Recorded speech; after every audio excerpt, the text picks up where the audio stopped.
कि पाकिस्तान के अंदर ये सारी खबरें जो हैं उनको उन पे तवज्जो नहीं दी जाती, जिसके मैं हमेशा मुझे I have issues with it. मेरे ख्याल में भारत की हर चीज़, मोदी साहब की मोदी डिप्लोमेसी, स्पेस के अंदर उनकी एफर्ट्स, ये पाकिस्तानी बच्चों को, पाकिस्तानी अवाम को दिखाना चाहिए ताकि उन्हें पता हो हमारे पड़ोस में क्या हो रहा है और हमने वो उसको किस तरह अचीव करना है, इंस्पायर हो सके। इंस्पायर देखें, अच्छी चीज़ों को छुपाने से वो छुपती नहीं है। कहते हैं कि फूलों को काटने से बाहर नहीं रुक सकती।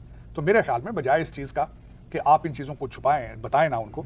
तो अगर हम एनालाइज करें कि क्या वजह है कि पाकिस्तान ने जो इंडिया, ब्राज़ील, फ्रांस, इसराइल और चाइना से भी पहले अपना स्पेस प्रोग्राम लॉन्च किया और आज it is nowhere to be seen, तो पहली चीज़ ये है कि साइंटिफिक रैशनैलिटी इस मुल्क से ख़त्म हो गई है। यहाँ पर कोई भी साइंस का फ़ायदा उठाने या उसकी अफादियत को रियलाइज़ ही नहीं करता। डॉक्टर साहब, हम देखते हैं इंडियन बहुत ज़्यादा इंटेलिजेंट, जैसे आपने कहा, बड़े काबिल, हार्ड वर्किंग, पूरी दुनिया में इंडियंस की डिमांड है। वहाँ के लोग जो है, वहाँ की सरकार स्पेशली 2-3 हज़ार हर साल वीज़ाज निकालती है सिर्फ इंडियन डिग्री होल्डर्स के लिए। ऐसी कौन सी हैबिट्स है जो इंडियन स्टूडेंट्स के अंदर है, इंडियन अवाम के अंदर है और पाकिस्तानियों को अपने अंदर डेवलप करनी चाहिए? हमारा ministry of science and technology में हमारा एक पॉइंट ऑफ व्यू है। हमारा पॉइंट ऑफ व्यू ये है कि आप इतने पापड़ नहीं बेलने की ज़रूरत। चांद जो है वो नज़र आ जाता है, एग्जैक्टली उसकी लोकेशन पता होती है, ये पता होता है कब उसकी बर्थ हो रही है, किस टेरिटरी में उसका क्या अल्टीट्यूड होगा, एग्जैक्टली पता हो। हेलो दोस्तों, कर्मा पोस्ट में आप सभी का स्वागत है। हाल ही में आपको याद होगा अमेरिका से अंतरिक्ष में सहयोग का हमारा समझौता हुआ था, यानी जल थल से होते हुए अंतरिक्ष में भी साझेदारी भारत और अमेरिका की होगी। लेकिन ये सारी चीजें हमारे पड़ोसी मुल्क पाकिस्तान को बहुत चुभ रही है। देखिए किस तरीके से चंद्रयान 3 के बाद वहां की जनता ने अपनी ही सरकार को कटघरे में खड़ा किया। पाकिस्तान की अंतरिक्ष एजेंसी की नाकामी ये बताने के लिए काफी है कि अंतरिक्ष की दुनिया में पाकिस्तान की कोई पहचान नहीं है। इसके बावजूद चंद्रयान 2 की नाकामी पर पाकिस्तान खुशी मनाई गई। तब इमरान सरकार के मंत्री फवाद चौधरी ने तो सारी हदें तोड़ते हुए ट्वीट किया था, जो काम आता नहीं पंगा नहीं ले देना। Dear India, Fawad Chaudhry tweet पर रिप्लाई करते हुए लिखा, सूरज भाई चंद्रमा की बजाय मुंबई में उतर गया खिलौना।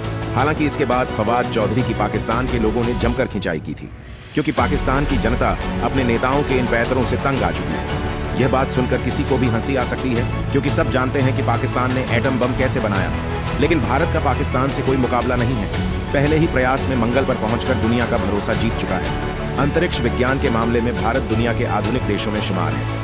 दक्षिण एशियाई देशों में भारत के अलावा सिर्फ चीन एकमात्र ऐसा देश है जो अंतरिक्ष विज्ञान के क्षेत्र में गंभीरता से प्रयास कर रहा है। पाकिस्तान तो दौड़ में कहीं भी नहीं है।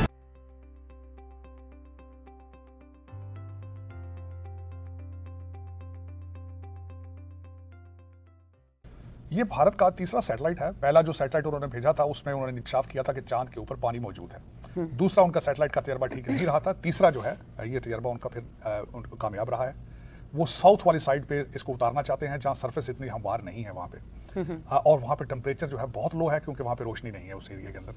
और अगर भारत अपने इस तजर्बे में कामयाब हो जाता तो भारत दुनिया का वाहिद मुल्क होगा जो जिसका सैटेलाइट उस एरिया में उतरेगा। जो इसमें सबसे ज़्यादा सिग्निफिकेंट बात मैंने इस सारी चीज़ों में पढ़ी है कि कास्ट एफिशिएंट है भारत का जो ये सारे का सारा प्रोग्राम है स्पेस के अंदर। यहाँ पे मैं एक आर्टिकल पढ़ रहा था, उसमें लिखा था कि हॉलीवुड की एक मूवी, स्पेस मूवी बनाने से भी कम खर्चा किया है उन्होंने सैटेलाइट को ऊपर भेजने के लिए। से लोग इस बात को डिबेट कर रहे हैं कि क्या वजह है कि पाकिस्तान का स्पेस प्रोग्राम प्रॉस्पर नहीं कर पाया हिंदुस्तान के अगेंस्ट, अगर उसको कंपेयर करें।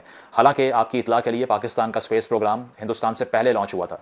तो आज ज़रा एनालाइज करते हैं कि क्या वजह रही कि जो सुपारको पाकिस्तान की स्पेस एजेंसी थी वो आगे नहीं बढ़ पाई, लेकिन इसरो ISRO जो हिंदुस्तान की स्पेस एजेंसी है वो आज तरक्की की मनाजिल तय करती दिखाई दे रही है। 1962 में हमने अपना पहला रॉकेट जो है वो खला में भेजा जिसका नाम रहबर 1 था, और डॉक्टर अब्दुल सलाम जो कि पाकिस्तान के फिजिसिस्ट थे और नोबेल प्राइज़ विनिंग साइंटिस्ट थे, वो डायरेक्टर थे इस प्रोग्राम के, और उनकी निगरानी के अंडर ये सारे प्रोग्राम्स को लॉन्च किया गया। और देखा जाए अगर तो उसके बाद चलकर जो जर्नी है वो 60s के बाद 70s के बाद बिल्कुल गायब होना शुरू हो गया। अगर हम इसरो की भी बात करें तो अब भी जो इसरो एस्पायर करता है वो रिमोट सेंसिंग टेक्नोलॉजी में करता है और कम्युनिकेशन सैटेलाइट्स में करता है। तो अगर इन दो चीज़ों में उनको सेल्फ रिलायंस हासिल हो जाती है मुकम्मल तौर पर, तो फिर हिंदुस्तान को become a major power when it comes to security and communication purposes.